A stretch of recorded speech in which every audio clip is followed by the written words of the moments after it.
2007년도에 영화가 하나 나왔는데 혹시 밀양이라고 하는 영화 아시나요? 밀양. 이제는 저에게 설교를 집중해 주세요. 네, 이제는 인사 안 하셔도 돼요. 인사가 끝났어요. 밀양이란 영화 보신 분도 있고 또 모르는 분도 있는데 거기에 이제 한 여자 주인공이 나오는데 신혜라고 하는 이제 여자 주인공이 나와요. 그 여성이 서울에 살고 있었는데 남편을 먼저 잃었습니다. 여의였는데 남편과 기억이 많이 남았던 도시로 왔어요. 그게 밀양이라는 도시예요. 아들 하나 데리고 밀양으로 이사를 왔습니다.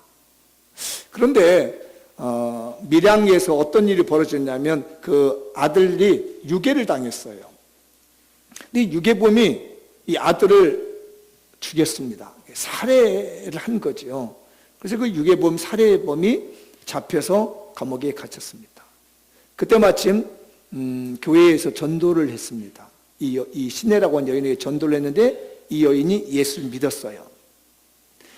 남편 열고 아들 열고 슬펐고 괴로웠던 마음을 교회에 와가지고 굉장히 위로받고 은혜를 받았습니다. 구역예배도 드렸습니다. 노방전도 됐습니다. 은혜를 받고 얼마나 열심히 했는지 몰라요. 그렇게 은혜를 받고 나니까 생각이 난 게 있습니다. 자기 아들을 죽인 살인범을 용서해야 되겠다는 마음이 생긴 거예요. 그래서 자기 아들을 죽인 살인범을 찾아갑니다. 교도소를 찾아갔어요. 근데 그 교도소를 찾아간 이 신혜라고 하는 여인이 그 살인범을 보고 그 사람이 한 말 때문에 완전히 사람이 뒤집어져 버립니다. 이 영화는 어떻게 보면 기독교 영화 같은데 굉장히 안티 영화입니다. 기독교의 그 용서와 사랑을 왜곡시키는 영화이기도 합니다. 저는 이걸 보면서 화가 막 났습니다. 왜 기독교를 지금 왜곡시킬까? 기독교 신앙의 깊은 내용을 이해하지 못하는 그런 그런 모습들을 보여주는 것 같아서 굉장히 안타까웠는데, 그러면서 떠오르는 게 그 살인범이 한마디 한 내용입니다. 뭐라고 얘기냐면 자기는 그 고통 가운데서 찾아가서 용서해 주려고 살인범을 찾아갔는데 이 살인범이 아마 그 교도소에서 예수를 믿었던 것 같습니다. 그도 은혜를 받은 것 같습니다. 그러면서 한마디 던진서 뭐라고 하냐면, 하나님께서, 내가 하나님께 회개하고 하나님께서 나를 용서했기 때문에 내 마음은 너무 편안합니다, 이 얘기를 했어요. 그랬더니 이 신혜라고 하는 여인이 그때서 마음이 딱 돌아섭니다. 그럼 외치는 말이 있죠. 내가 용서하지 않았는데 하나님께서 용서하시면 어떡하냐, 이 얘기예요.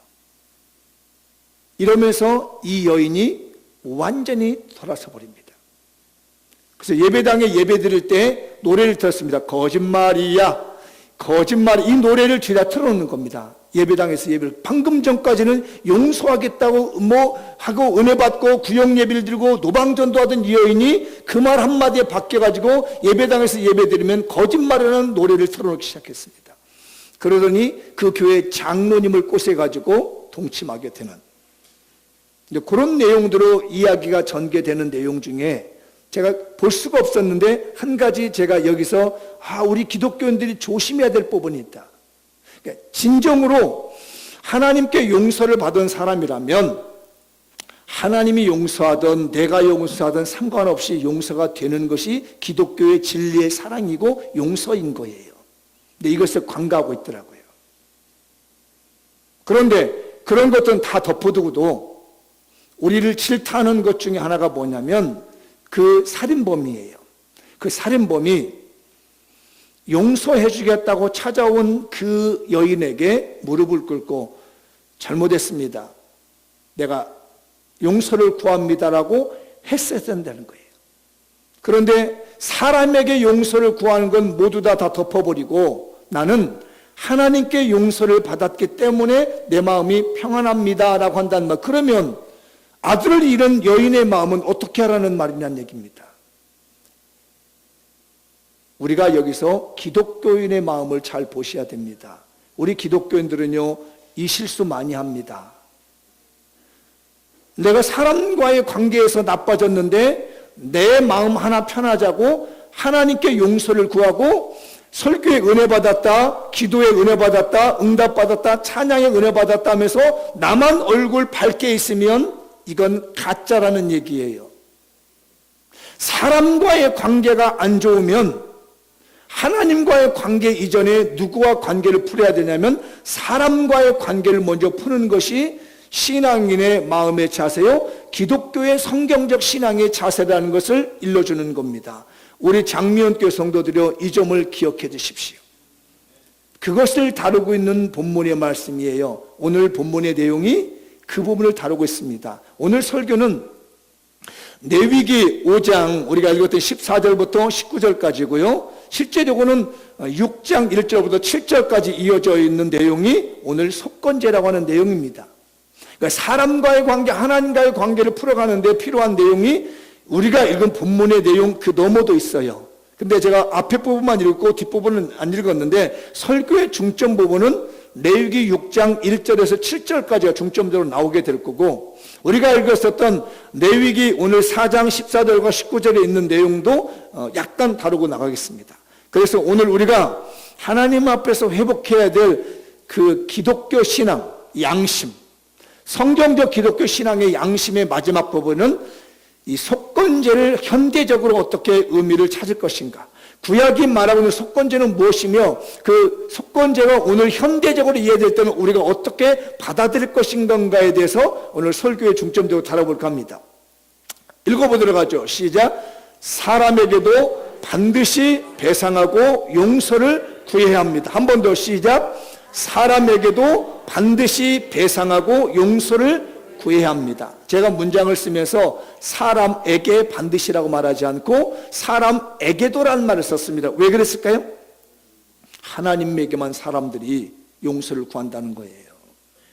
믿음이 깊다고 생각하는 사람, 신앙이 깊다고 생각하는 사람들도 대충 뭐라고 하냐면요, 사람은 배제하고 말이에요, 하나님께만 나와서 용서를 구하면 된다는 식으로 살아가는 사람들이 많다는 얘기입니다. 그러나 하나님께 용서를 받는 것도 매우 중요하지만 사람에게 용서받는 것도 너무 중요한 것입니다. 하나님께 드리는 것도 아주 중요하지만은 사람에게도 배상해야 되는 것은 너무너무 중요한 사실이에요. 한 번 더 그런 마음 가지고 읽어보죠. 시작.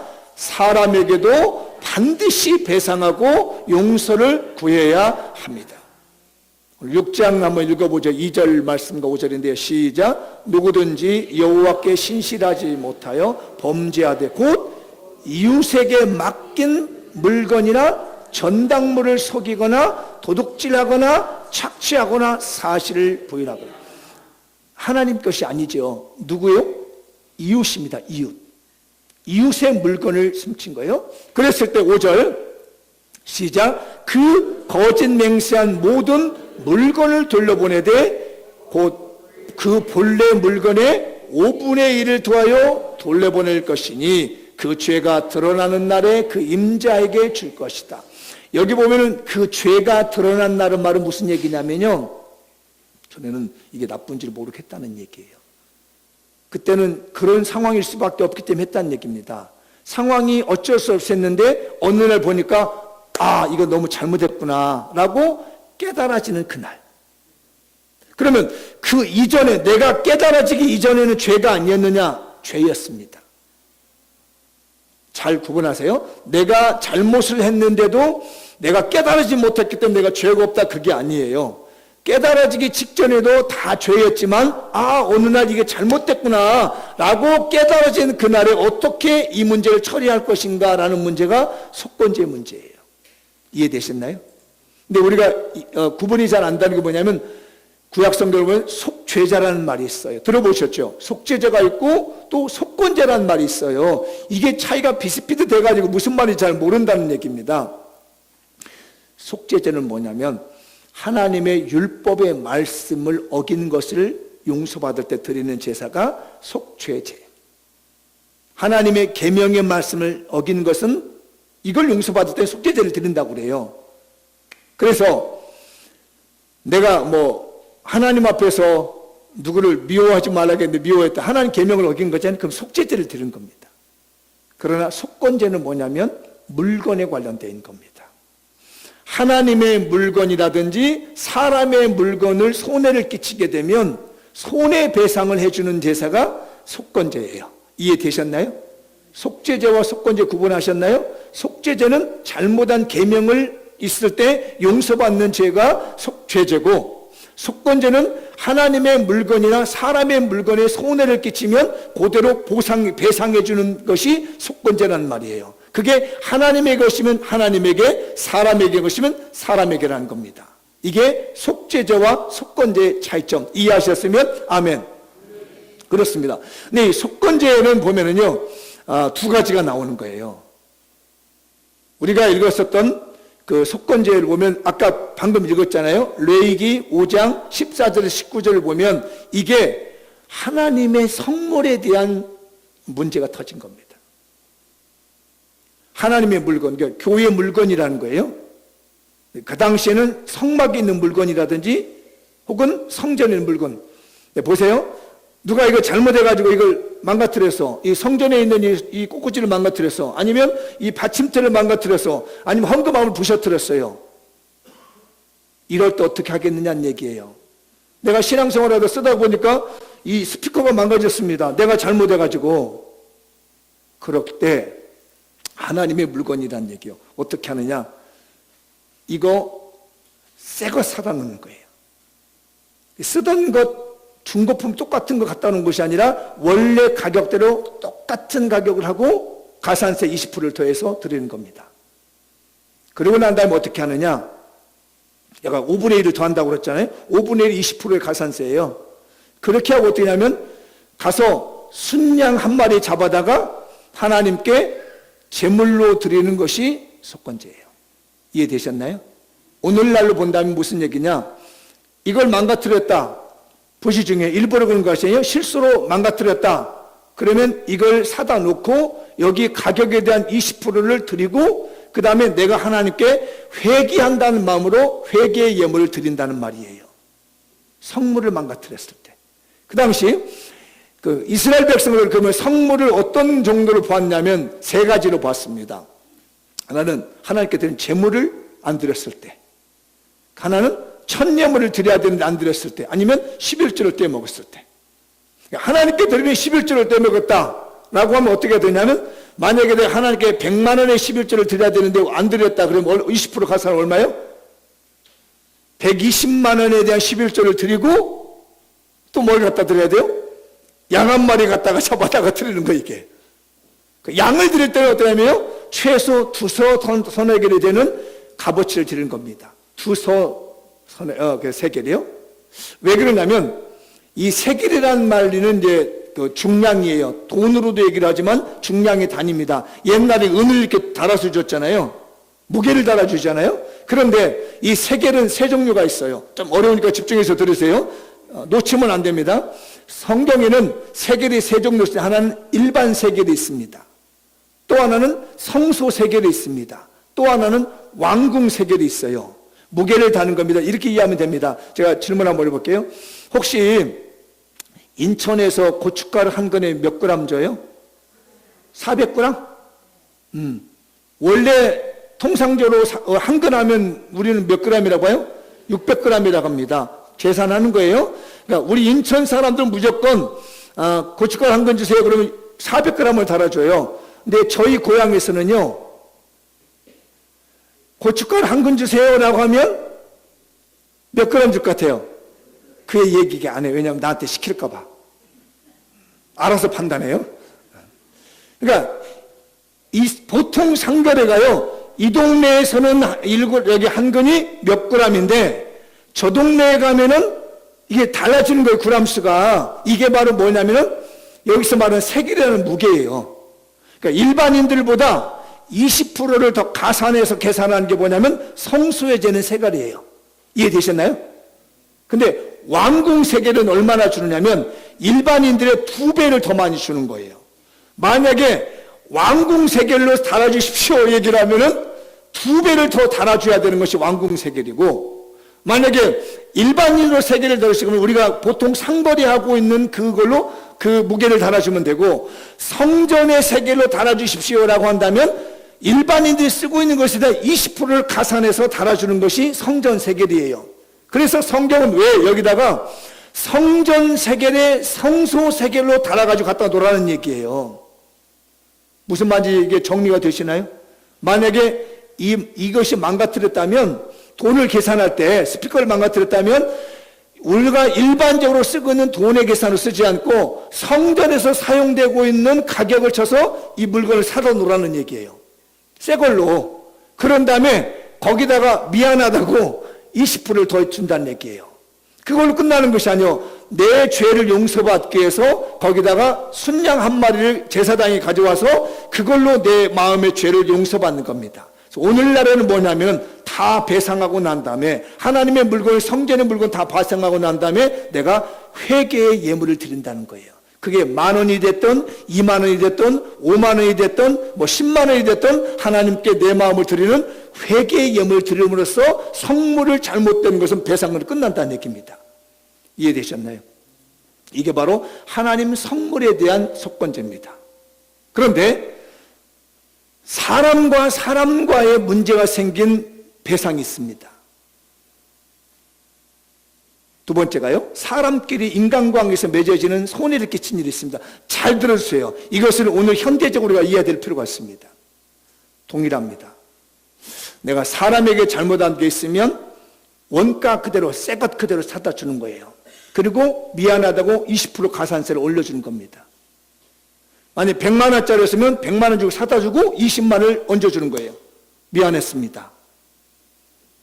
그리고 하나님께 찾아와서 또 수단 양 한 마리 드리는 거예요. 그리고 하나님께 제물을 드리면서, 오늘로 말하면 하나님께 회개의 예물을 10,000원을 넣든 20,000원 넣든 10만 원을 넣든 놓고, 하나님 내가 남의 물건을 이렇게 했습니다.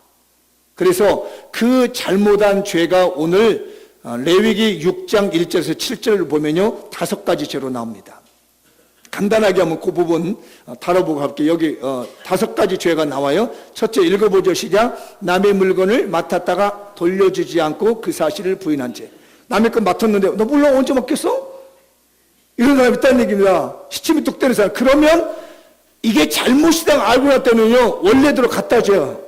그 물건 그대로 갖다 주고, 미안해, 이 가격을 쳤는데 얼마더라고. 이걸 누가 결정 내리냐면 제사장이 결정을 내려주는 겁니다. 이거 100만 원짜리 물건인데 내가 숨겨놨다가 못하는 것 같아 미안해 하면서 그대로 물건 돌려주고 20% 가산해서 돌려주고 하나님께 찾아와서 뭘 해야 돼요? 순양 한 마리 또 드린다는 얘기예요. 왜 이렇게 할까요? 남의 물건 어려운 줄 알았다는 얘기예요.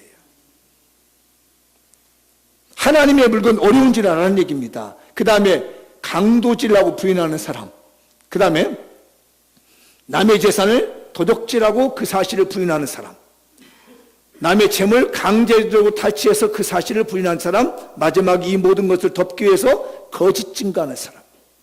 난 절대 안 가져갔어, 내가 안 뺏어갔어, 이렇게 말하는 사람이 있다면 나중에 내가 가져갔는데, 그게 깨달아질 때는 물건 그대로 갖다 주고 20% 가산세 주고 그 다음에 하나님께 나와서 순양 한 마리 들여서 회개했을 때 드디어 용서가 된다는 말이 속건제인 거예요.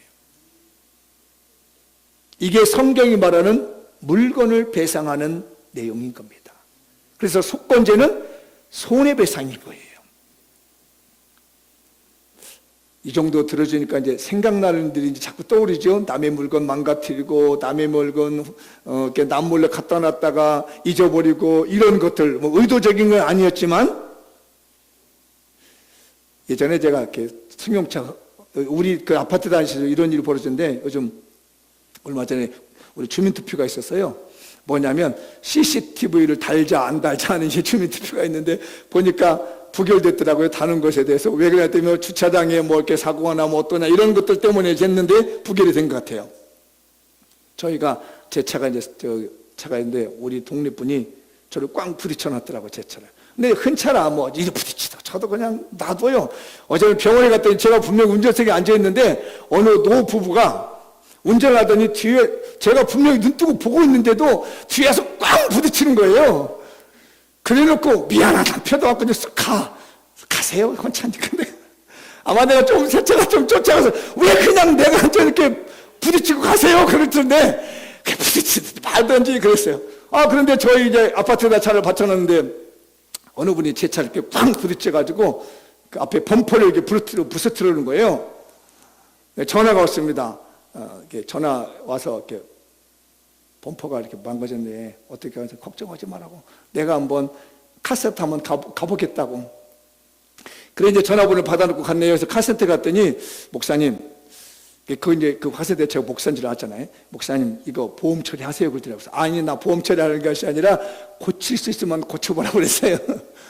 그랬더니 또 아는 안면이 있다고 하면 목사님 2만 원만 주세요 그러더라고요. 고치는데 근데 만약에 그 보험 처리하면 어떻게 해요? 그걸 싹 하나요. 싹. 근데 제가 2만 원에 들여서 제 돈 들여서 싹 고쳐가지고 가서 문자를 보냈습니다. 2만 원 들었으니 보내주세요. 보내줬을까 안 보내줬을까? 역시 착한 사람이야. 안 보내줬어. 왜? 내가 목사님인 줄 아나 봐. 그래가지고 에이 그래 뭐 내가 뭐 많은 돈 같은 거 해보겠다. 2만 원 그까짓 거면 내가 뭐 누구한테 구제도 할 텐데 넘어갔습니다. 이제 아마 이제 그분이 이제 나중에 지금 가끔 동네에서 만두치거든요. 내가 안녕하세요 그러고 이제 인사는 그거는 미안한 거지. 얼굴을 알지요. 조금 더. 아마 그분이 만약에 이제 기독교인인데 이 설교를 듣는다면 이제 상당히 이제 괴로울 것 같은데 여러분들 잘 생각해 보십시오. 남의 물건 손에 끼치고 잊어버리고 살아온 사람들을 한번 잘 생각해 보세요. 그대로 배상하고 미안합니다. 내가 당신의 마음 아프게 했으면 20% 가산해서 드리고 그 다음에 하나님 전에 와서 하나님 회개합니다라고 회개의 예물을 드리는 것이 오늘 말씀드리고 있는 속건제입니다. 우리 그리스도인의 양심의 문제입니다. 차 딱 부딪히고 갈 수도 있습니다. 지나갈 수도 있습니다. 모른 채 할 수 있습니다. 남의 물건에 슬쩍하고 넘어갈 수도 있습니다. 그러나 우리 성경적 기독교의 신앙 양심은요, 그거 그냥 가는 게 아닙니다. 그랬을 때는 그래서 원래 물건 그대로 주고 거기다가 5분의 1을 더해서 주고 하나님의 전에 와서는 순양을 제물로 드려서 이 문제 해결이 돼야 우리의 신앙의 양심의 문제에 걸리지 않는 것이에요. 사랑하는 우리 장미교회 성도들이요, 우리 양심의 문제 잘 지킵시다. 도덕적 양심이 아니에요. 우리는요, 그리스도를 믿는 신앙의 양심으로 믿는 것이에요. 사람 좋은 걸로 하는 게 아니에요. 예수 그리스도를 믿는 믿음의 신앙의 양심 때문에 우리는 살아가는 것이에요. 제발 우리 장미교인이라도, 제발 우리 기독교인이라도 신앙 양심 팔아버리지 말고 하나님 앞에 바로 서며 사람들 앞에 바로 볼 수 있었으면 좋겠습니다. 그래도 말입니다, 이 양심은요, 잘못한 게 너무 많더라고요. 이 설교를 하고 있는 저는 양심이 깨끗한 줄 압니까? 어림없는 얘기입니다. 여러분들 일주일에 샤워를 두세 번씩, 어떤 사람은 운동하는 사람 매일도 합니다. 그런데 우리 몸이 더러워지지 않습니까? 더러워져요. 어제 오후에 가서 목욕을 했을지라도 오늘 활동하고 나면요, 땀이 나니까 오늘 저녁에 또 목욕을 또 해야 됩니다. 아무리 씻고 씻는다 할지라도 우리 몸에서 살아있다는 그 자체가 더러워지는 거예요.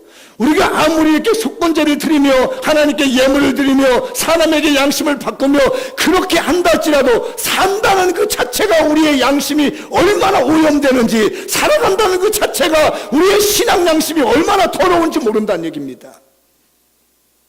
사랑하는 우리 교인들이요, 기독교 신앙 양심이 회복됐으면 좋겠어요. 우리 현대적인 속건제 예물을 드려야 됩니다.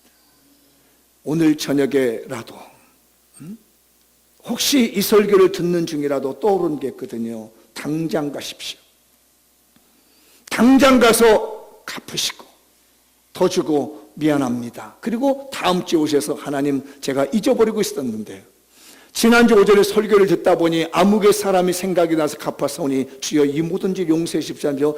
감사의 마음이라도, 속죄의 예물이라도 돈 10,000원이라도 20,000원, 30,000원 써서 하나님께 드리고 여러분의 마음에서 자유를 얻으시고 여러분의 멍에에서 자유를 얻으시고 그리스도 안에서 화평을 누리는 축복된 성도가 되셨으면 합니다. 브레시안이라고 하는 그 인터넷 일간지가 있더라고요. 어떻게 이제 보다 보니까 그런 내용이 있어요. 38년 전에 있었던 빚을 갚은 한 부부 얘기가 있더라고요. 1980년입니다. 올해가 2018년도니까요. 1980년도에 이 부부가 울릉도 여행을 갔답니다. 저희 아내가 울릉도 사람이니까 울릉도 사정을 좀 알지요. 그때 당시 울릉도를 가려면 금반지 같은 걸 가지고 왔답니다. 왜냐하면 들어갈 때는 들어가더라도 나올 때가 나오기가 쉽지 않다는 얘기. 그러면은 거기서 살려면 뭐 해야 돼요? 금반지 빼줘야 돼요. 요즘처럼 뭐 신용카드가 있는 게 아니잖아요. 현금을 많이 갈 수 있는 것도 아니고 말이에요. 70년대 신용카드 70년대 써보신 분 있나요? 없으시죠? 그러니까 신용카드도 없으니까 돈은 가지고 와도 많이 못 가져가니까 그 울릉도 여행할 때는 금부치를 들고 들어갔대요. 맞아요, 권사님? 여기 권사님이 계세요. 금부치 같은 게 손가락에 끼가지고 간답니다. 그래서 폭풍을 만나게 되면 못 나오는 거예요. 저도 옛날에 울릉도 한번 들어갔다 못 나왔잖아요. 주일날인데 못 나왔어. 우리 담임 목사님 모시고 사모님 모시고 교인들 모시고 왔는데 이게 토요일날 배가 나가더니 안 나가버린 거예요. 그러니까 우리 담임 목사님 애가 달아가지고 말이에요. 나갔다가 막 기도를 하고 빨리 뱉더라고도 기도하고 이거 갑자기 권사님들 부목사님 담임 목사님 다 데리고 울릉도 들어갔는데 배가 안 뜨는 거란 말이에요. 주일날 결국 못 나갔잖아요. 그러니까 그 당시는 신용카드를 했으니까 대체할 수 있는데요. 못 나오더라고, 웃겨요. 나 이제 울릉 군수님한테 큰일 날줄 몰라. 울릉도 좋다고 얘기해 줘야 되는데, 이러면 울릉도 갈 사람 하나도 없다고 하는 거 아니에요. 관광청에서 전화 오는지 몰라, 이거. 네, 그런데 울릉도를 갔다가 오는 길에 돈이 다 떨어진 거예요. 삼척시에 왔는데요. 임원리라고 하던 것 같은데, 그 내용이. 돈이 없어가지고 여관방에 찾아갔답니다. 고향은 이제 밀양인데 오늘 밀양이 자주 나오죠. 밀양 바가예요. 밀양을 가야 되는데 돈이 없는 거예요. 그래서 여관 주인에게 말했답니다. 내가 꼭 돌려줄 테니까 차비를 좀 빌려달라. 그러게 해서 그 여관 주인분이 남자분이 돈을 빌려줬대, 이 부부에게. 본인들도 꼭 갚을 마음으로 갔는데 이게 웬 거래요? 주소를 잊어버린 거예요. 그리고 마음에 걸려서 시간이 흐르고 안 갚으려고 하니까 세월이 흘러가 버렸는데 올해 어떻게 일기장을 찾아보다 읽다 보니까 그 주소가 나오더라는 겁니다. 그때 당시 그 여관 주소가. 그래서 찾았다는 거예요. 찾아서 돈을 돌려주려고 봤더니 자기의 돈을 빌려줬던 그 남자분은 1994년도에 돌아가신 거예요. 어떻게 갚을 수가 없잖아요. 그래서 그 부인에게 얘기했답니다. 사실은 80년에 제가 이렇게 돈을 빌려서 오게 됐다고 하면서 그분에게 50만 원을 붙여줬다고 하는 그 기사를 제가 봤습니다.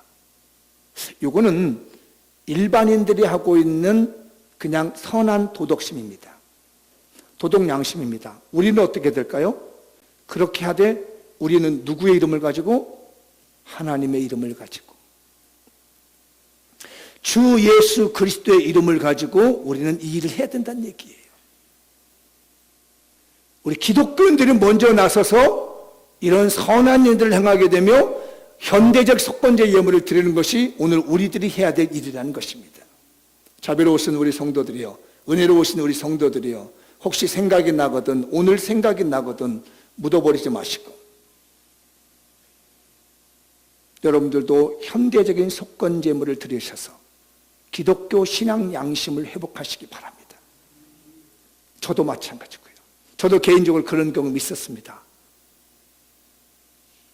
또 생각이 나면 또 찾아볼까 합니다. 혹시 지금까지 살아온 날 동안에 내가 무심코 잊어버리고 넘어간 거, 그때는 그냥 모르고 넘어가 버리는 거 있다면 떠오른다거든 머뭇거리지 마시고 기꺼이 오늘 속건제의 예물을 드린 심령으로 신앙의 양심 회복돼서 갚고 난 다음에 다음 주에 오셔서 하나님께 회개 예물 드림으로 여러분의 영혼이 자유로워지길 바라며, 여러분의 삶이 자유로워지길 바라며, 여러분의 신앙이 자유로워지길 바라며, 여러분의 신앙 양심이 회복되시는 하나님의 축복이 우리 교회와 우리 성도들에게 나타나기를 주의 이름으로 축복합니다.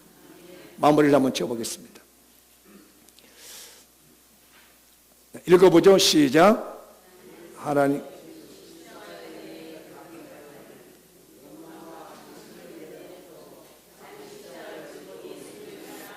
여기까지가 지난주까지 설교죠. 기억나시죠? 예수님께서 베푸신 십자가 은혜 감격하고 욕심과 탐심을 내려놓고 자기 십자가를 지고 따라가는 것이 우리 기독교 신앙의 양심이다. 오늘 네 번째 넘겨보시면 시작. 하나님의 성물에 대해 노를 끼쳤던 것을 헌물로 드리는 것이며 인과관계에 있는 사람의 재산상 손해는 반드시 배상하며 마음을 아프게 한 것은 서로 확실하게 풀고 사는 것이 우리 기독교인의 신앙 양심인 겁니다. 묻어두지 마십시오. 덮어두지 마십시오. 이 양심이 썩어가는 것입니다. 혹시라도 저도 깨닫지 못한 게 있다면 또 생각 동안 해볼 겁니다. 내가 해결하지 못한 부분이 아직도 있는 건가? 내가 이렇게 마음대로 했던 것이 혹시 있지 않는가? 그래서 아까 우리 성경 구절 하나 읽었잖아요. 예물을 드리려다가 형제하고 막힌 게 있거든. 예배 드리기 전에 빨리 가서 그 묶인 사람과 함께 마음을 풀고 와서 예물을 드려라. 이게 신약 성경이 말하고 있는 현대적인 속건제 은혜입니다. 이 설교를 듣다가 예배를 드리기 전에 내가 누가 안 좋았지 그거 끌어안고 예배 드리지 말고 그거 풀고 와서 하나님께 예배 드리는 것이 우리의 양심을 회복하는 것이에요. 묶이지 마십시다. 그 성경 구절 한번 띄워줘 볼래요? 읽어보죠. 시작. 마태복음 5장 13절. 그러므로 예물을 제단에 드리려다가 거기서 내 형제에게 원망을 만한 일이 있는 것이 생각나거든. 예물을 제단 앞에 두고 먼저 가서 그 형제와 화목하고 그 후에 와서 예물을 드려라. 이게 우리 신앙의 양심의 문제입니다. 예물을 우격다짐으로 드리는 것이 아니라 생각나면 먼저 용서를 구하고 그 다음에 하나님께 예물을 드렸을 때 하나님이 우리의 예배를 받으시며 우리의 마음을 받으시고 오늘 주의 영이 임하시고 성령이 임하셔서 삐뚤어진 내 양심과 여러분들의 굳어진 양심들을 하나님이 기경하셔서 정말 신앙 양심 회복되는 기독교 신앙 양심이 우리부터 한 사람씩 회복되어지는 주의 축복이 있어지길 주의 이름으로 축복합니다. 다 같이 자리에 일어나셔서